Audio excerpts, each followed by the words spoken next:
Så skal vi prøve at koge bulgur. Og når vi skal koge det her, så skal vi faktisk starte med at koge vandet. Og så hælder vi bulguren op i bagefter.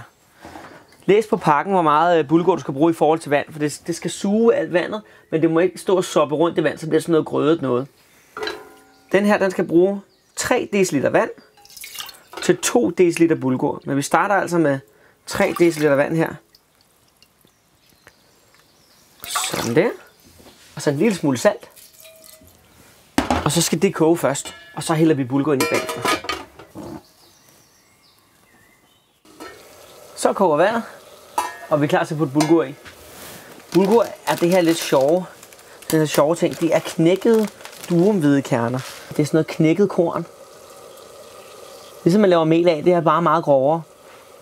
Og de kan altså være knækket i lidt forskellige størrelser, afhængig af hvem der har lavet det. Så igen, læs på pakken og se, hvor lang tid skal de egentlig koge dem her.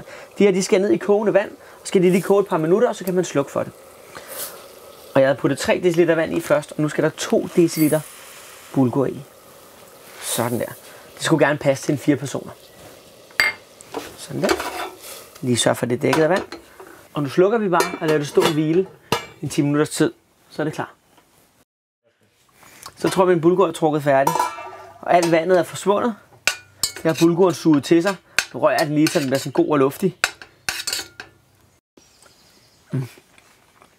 Bulgur.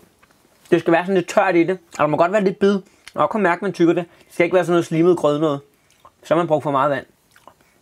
Det smager herligt af korn. Faktisk også lidt af nødder. Nå, det var kogt bulgur. God fornøjelse.